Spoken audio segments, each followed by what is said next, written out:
Hello, everyone. So, in this lecture, we are going to talk about the direct gene transfer methods, where we will primarily discuss electroporation, liposome mediated transfer, gene gun method, microinjection, and polyethylene glycol. So, before we actually start to understand that what exactly is the gene transfer, we need to understand what a recombinant DNA technology means. So, recombinant DNA technology basically means that we join together the DNA molecules from two different species and insert them into the host organism to produce new genetic combinations that are of value to the scientific community. So, when you have two different species and you have two different desirable traits from these two different species, and you want to combine them to have one organism, you can achieve this specific target by using the recombinant DNA technology. So, recombinant DNA is basically the general name for a piece of DNA that is created by the combination of at least two strands. So, when you take two strands from two different sources and you combine them together, this combination of the two different strands of DNA from different sources is known as the recombinant DNA. And that is what we do in this technology. Now, let's move on to understand the different methods of gene transfer. So, there are two methods. One is known as the vector mediated gene transfer, and this is also known as the indirect gene transfer methods. Whereas the second one is the vectorless DNA transfer or the vectorless gene transfer method, and it is also known as the direct method. So, direct and indirect methods. The name itself is suggesting that there is nothing intermediate involved in the transfer of DNA from the source to the target. Whereas in case of the vector mediated, we are using something in between the source and the target. So that source, that the intermediate is known as the shuttle or a vector. And in this lecture, we are concerned about the second category, that is the direct gene transfer methods, which are vectorless. So under the direct gene transfer methods, we have two subcategories. One is the chemical methods and second is the physical methods. In the chemical methods, we have liposome fusion method, calcium chloride, polyethylene glycol you can use.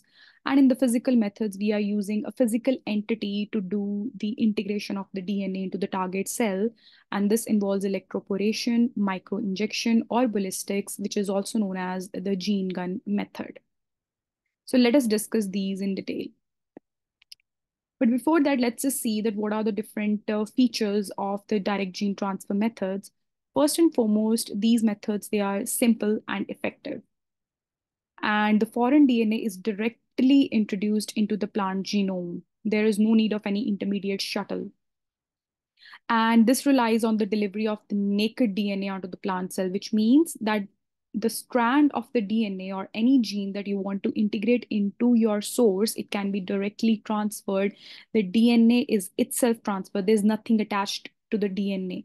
So the DNA is naked. And this is useful for both stable transformation and gene expression. However, there are certain limitations as well, such as the frequency of the stable transformation is quite low and it takes a long time to regenerate the whole transgenic plants. Now, let us move on to understand each of these techniques in detail. So the first one under the direct gene transfer method is the electroporation. Now, this itself means that there is an involvement of electric field in this technique. So what you are doing, that this is the cell, let's suppose this is the cell, the pink colored, and this is the cell membrane. Now you apply electric field to it. Now, due to the application of electric field, there is a formation of pores inside the cell membrane.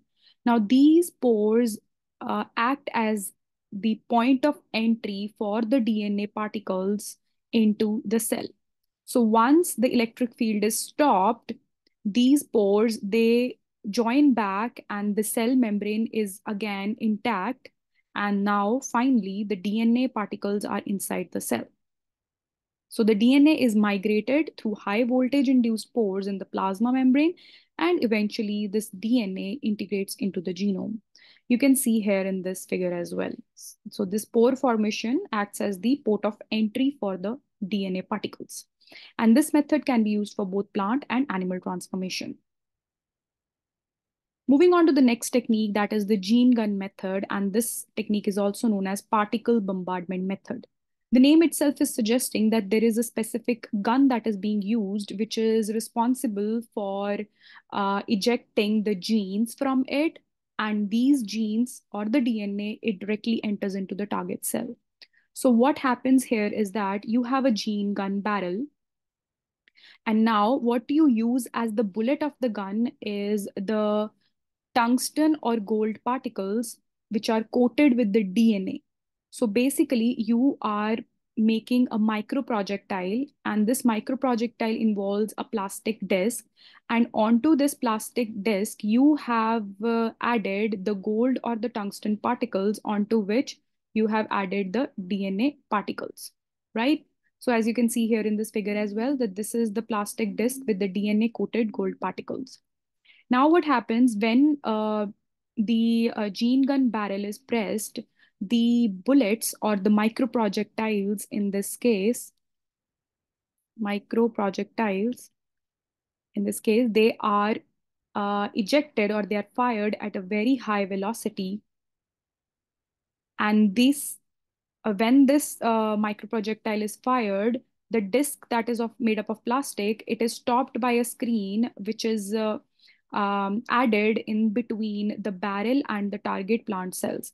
So this disc is stopped, and the tungsten or the gold particles which have DNA coated onto them, they are released from it, and they eventually go and target the plant cells, and they enter directly into the nucleus of the plant cell. So basically, what we are doing here is that the particles, which are the microprojectiles or the DNA particles which are coated onto the gold particles, they are propelled at a very high speed onto the target plant cell, where the DNA is released within the cell and they can finally integrate into the genome. Now, this method is found to be suitable for the cereals, which are otherwise recalcitrant to the agrobacterium mediated transformation. So what does that mean? So agrobacterium mediated transformation is basically an example of the indirect gene transfer methods where vectors are involved. So there are certain plants for which this method is not useful for the transformation process, and in those specific cases, this gene gun method is very helpful. Moving on to the next technique, which is liposome mediated gene transfer. Now, what is a liposome? So liposome is basically layers of phospholipids. So different layers of phospholipids, they combine together to form a liposome. Now, phospholipids, you know that they have a hydrophobic tail and a hydrophilic head. And these hydrophobic tails, they are aligned in a way that they face each other. And the hydrophilic heads, they are on the outside of the layers, and they are in direct contact with the aqueous material. Now, talking about the liposome mediated gene transfer, what we do is that we make a liposome, and the DNA is um, added into the center of this liposome.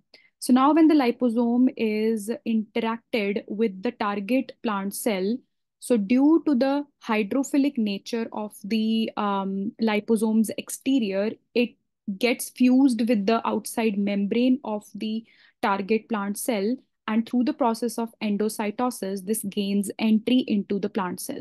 Now, eventually, through a series of different steps, the genetic material is finally released from this liposomes, and they are released into the cytoplasm. So once the DNA is released into the cytoplasm, they gain entry into the nucleus, and hence finally gets integrated into the genome of the plant cell. So this is how the liposome mediated gene transfer happens. Now, there are certain advantages of liposome fusion.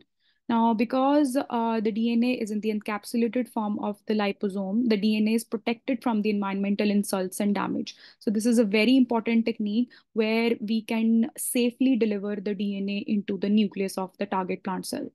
The DNA remains stable, and it can be stored for some time in the liposomes prior to the transfer. This is also very important. Now, this technique is applicable to a wide range of plant cells, and it produces good reproducibility.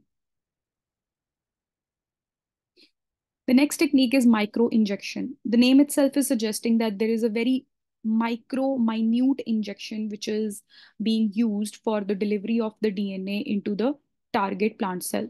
So the needles that are used for the microinjection are zero point 0.5 to 5 micrometers, and this technique uses this fine needle to inject a solution of DNA directly into the target cell without damaging them. And you can see here in the figure that we are using a specialized optical microscope setup, and this is known as the micro manipulator. And using this technique, we can deliver the genetic material into the single cell to a specific site. Now, as you can see here in the figure, that this is a micro needle of the micro injection, and you fill it with the DNA solution, and you can directly transfer this DNA into the nucleus of the plant cell. So this is how the micro injection works. And finally, the PEG method, which stands for polyethylene glycol mediated transformation method. So this treatment is very important, and this is useful in the transformation of the plant protoplasts with the naked DNA. So this happens in the presence of divalent cations such as the calcium ions. And DNA enters the nucleus and integrates into the host genomes eventually. Now, this is an example of chemical method under the direct gene transfer methods. So that was all about the direct gene transfer methods. In the next lecture, we will talk about the indirect gene transfer method where the vectors are involved, specifically the TI plasmid. Thank you.